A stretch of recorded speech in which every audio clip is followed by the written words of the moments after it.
Sheekadan haddii aad maqashid waa sheekada ugu cabsida badan. Saacadan la joogo haddii uu taleefankaaga soo dhacayo xataa ha isku dayin inaad qabatid. Waxaa laga yaabaa inay ayaga ku soo wacayaan. 1992 xilli habeen ah, jawiguna uu yahay qabow saa'id ah. Waxaa gaari watay oo wadda cidla ah marayay nin lagu magacaabo Stephen Sapring. Stephen waxa uu watay gaariga walaalkiis ka weyn. Waxa uu u socday arooskiisa oo ka dhacaya Texas. Stephen waxa uu ka baxaya New York. Aad ayuu u faraxsanaa. Waxa uu ku sii faraxsanaa inuu wato gaariga walaalkiis ka weyn, maadaama uu walaalkiis ka weyn aad u jeclaa. Stephen kama qasnayn, mar waxa uu ku tuuranayay muusigiisa, mar waxa uu iska marayay waddadiisa highway-ga. Safarkiisa ayuu iskaga jiray, waxa uuna ku faraxsanaa inuu aroos yahay maalmo kadib. Stephen sidii uu iskaga socda ayuu hal mar hortiisa wuxuu ka arkay gaariga walaalkiis ka weyn. Laakiin gaariga walaalkiis ka weyn asaga ayaa wato, siduu hortiisa uga arki karaa. Ani xataa ma aqaano.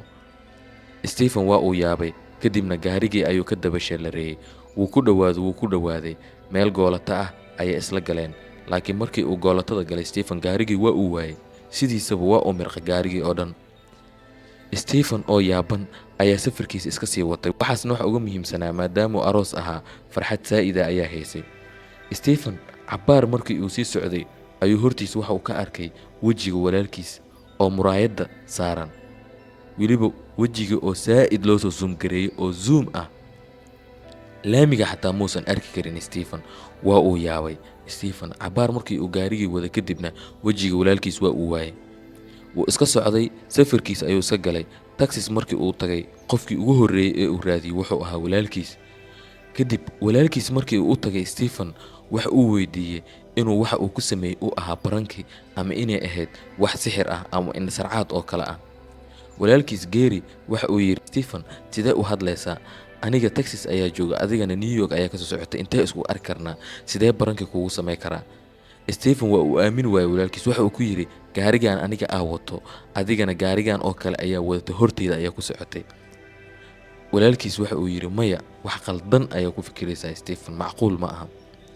Kadib maadaama arooskii iyo wixii la isku diyaarinayay, arooskii ayaa waxaas ka weynaa, arooskii ayaa hore loo sii galay. Stephen arooskiisa ayuu qabsaday.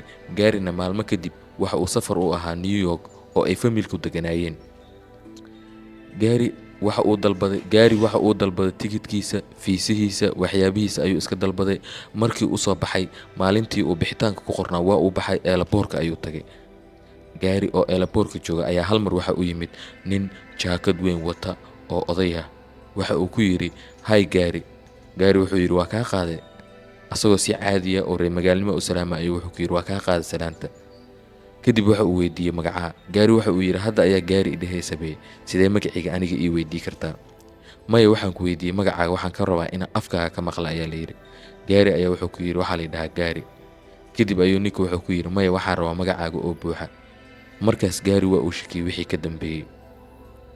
Kadib waxa uu sameeyay in uu Gary dhaho, "Maxaa ku falaysaa magacayga oo buuxa? Maxaa waaye waxa ay ii weydiinaysay sababta ay ii weydiinaysay magacayga oo buuxa?" Laakiin ninkii wuu ku adkaystay inuu magaciisa weydiiyo, wuuna ku celceliyay asagoo ninka xanaaqsan weliba. Gary ninkii ma uusan dhageysan, waa iska baxay. Xilliga diyaaradda ayaa la gaaray. Diyaaradiisa ayuu iska raacay. Markii uu diyaaradda raacay, inta ay diyaaradda kicin ka hor, nin ayaa diyaaradda ka dhex istaagay. Waxa uu ku yiri, "Qof walba nambarkiisa saxda ha raadsado, kursiga waxa uu fadhiyaa nambar khaldan." Dadkii way istaageen, waxay bilaabeen inay nambarada fiiriyaan. Ninkii inta soo baxay uu wuxuu fariistay Gary kursiga ku xiga. Gary oo yaaban ayaa wuxuu ku yiri, "Niyow, kursigan qof ayaa fadhiyay, sidee ku fariisan kartaa?" Kadib ninkii waxa uu weydiiyey Gary magaciisa. Waa ninkii labaad oo ninkan magaciisa weydiinaya. Gary oo yaaban ayaa wuxuu ku yiri, "Maxaa kartaa magacayga?" "Maya, magacaa," ayuu ku yiri. Kadib wuxuu yiri, "Waxaa la yidhahaa Gary." "Maya, waxaan rabaa magacaaga oo buuxa ii sheeg." Gary oo yaaban oo maanta dhan wix magaciisa oo buuxa loo weydiinaya garala ayaa wuxuu ku yiri, "Maxaa ku falaysaa magacayga?" "Maya, waxaan rabaa magacaaga oo buuxa ii sheeg." Kadib diyaaradda istaafkeeda ayaa soo baxay oo dadku isku dayay inay kala fariisiyaan. Ninkanna waxa uu ka dhaqaaqi waayay kursiga Gary. Gary ayaa wuxuu is yiri, "Yeesan dadka idinla yaabin." Kadibna wuu u sheegay magaciisa oo saddexan. Kadib ninku waa iska baxay, safkii hore ayuu iska fariistay. Garyna waa uu yaabay asagoo cabsanaya waxa maanta magaciisa loo weydiinayo. Diyaaraddii markii New York ka degtay oo Gary uu ka degay, waxa uu wacay shirkadii diyaaradda waxaana u sheegay in boorsooyinkiisa iyo qalabkiisa loo ilaaliyo maadaama maanta dad ay magacyadiisa weydiinayeen hantina ay u saaran tahay boorsooyinkiisana alaabo qaaliya ugu jiraan. Shirkadda waxay ku tiri may dhib ma lahan waa ku ilaalinayna. Gaari markii uu baxay oo guriga familkiisa uu tagay waxa uu arkay helicopter guriga kor taagan.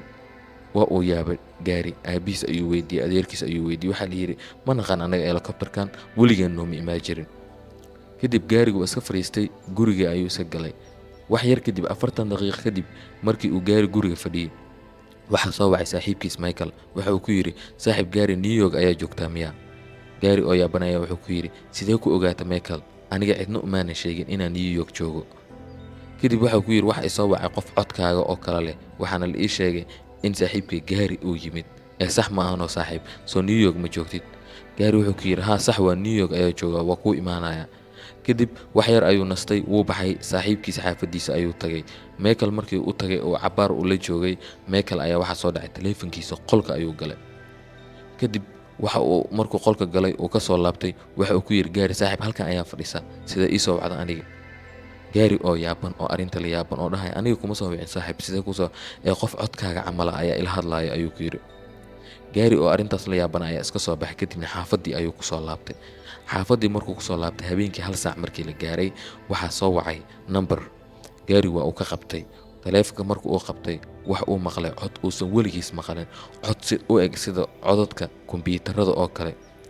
waa kan codka isla dhageysana hal mar waa codkan oo kale. Sounds like a robot. So how long were you going to be back from Texas? What was that again, sir? Being impersonated by the other voice. gaari waxaa la weydiiyey inuu qofka la hadlayo yahay gaari. sidoo kale waxaa la weydiiyey gaari inuu gaariga saxda yahay ama qof codkiisa isticmaalaya inuu yahay. waa uu yaabay sida ay dadkaani waxaana ku dhacayaan. kadib waxa uu weydiiyey aabihiis iyo adeerkiis. aabihiis iyo adeerkiis hadda kahor waxa ay aadeen meel lagu sheegay inay deganaan jireen dadka alyaanka ah ama dadka suxuunta duusha ah.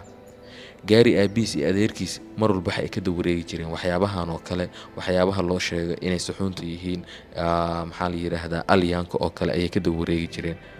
laakiin gaari aabihiis markii uu codka maqlay waxa uu sheegay inay dadkan yihiin dadka lagu sheegay alyaanka oo kale, codadkan oo kale inay leeyihiin. gaari habeenkii buuq ma uusan gelin waa iska nastay oo xaafadiisa ayuu iska seexday. habeenkii 5 saac markii la marayay ayaa kol labaad lagu soo celiyey gaari. isla sidii ayaa la weydiiyey soo ma aha qofkana la hadlaya gaari, adiga soo gaari ma tihid? gaari waxa qof ayaa codkaaga isticmaalaya mase gaariga saxda ayaa tahay ayaa lagu yidhi. What do you mean, who is this? You should know who it is. It's me, Gary. Why are you calling me? Excuse me? gaari oo yaaban kadibna waxa uu sheegay arrintan cannot hear too well. booliska ayaa duuba codadkan ah hadda maqlaysiin. gaari sidaasoo kale habeenkii labaad waa la soo wacay oo isla sida ayaa loo sheegay. habeenkii labaad haddana markii la gaaray 5 saac ayaa la soo wacay. kadib gaari waxa loo sheegay in haddii uu rabo inuu arka dadkan uu cirka fiiriyo ama dayaxa uu fiiriyo. sidoo kale xataa waxay u sheegeen inay gaari u imaanayaan sida asaga dad oo kale ah ay jiraan ay la soo xiriireen oo ay jeclaadeen. I'm staying right here. Be within this planet to be contacted as the same as you. arrintan tviyada waxa ay ka sameeyeen warbixino badan. gaari naftirkiisa waxa uu dhiibay interview badan laakiin ilaa iyo hadda sida saxda ah lama ogo cidda soo wacda gaari. ilaa iyo hadda arrintan waa sir oo adduunyada oo dhan waa ay baaraysaa cidda saxda ah ee gaari la hadlaysay. cid ilaa iyo hadda ogaatay ma jirto. gaari xilligaas wixii ka dambeeyey waxa uu iskaga laabtay magaaladiisa Texas. sidoo kale xataa dadka soo wacay mar walba waxa ay weydiin jireen xilliga uu ku soo laabanaya Texas, goormee ku soo laabanaysa Texas, ma ku soo laabata Texas. waxyaabaha la dhihi jiray waxyaabahaas ayaa ka mid ah. gaari muddo sidii loo soo wacayay arrintaani booliska ayaa la wareegay. asagana maxaa la dhahaa amnigiisa iyo waxyaabihiisa dowladda ayaa ilaali jirtay. muddo kadib gaari Texas ayuu iskaga laabtay, shaqooyinkiisa ayuu iskaga laabtay. waxaanina ilaa iyo hadda waxa ay yihiin cid ogaata ma jirto. 1992 ilaa iyo saacadan laga joogo kaliya waxaa la dhageystaa codadkan oo ay dadku maqlaan laakiin cidna ma sheegi karto dadkan soo wacay ninkan lagu magacaabo gaari waxa ay yihiin iyo meesha ay ka imaadeen. fadlan haddii aad ku cusub tahay channelkan oo aad xiiseynayso sheekooyin kuwan camal ah ama sheekooyinka waxyaabaha sirta ah oo kale, fadlan halkan subscribe saaro. soo dhawow ayaa ku leenahay, like-ta ku iloobin, commentigana waa inoo balan. mahadsanidin.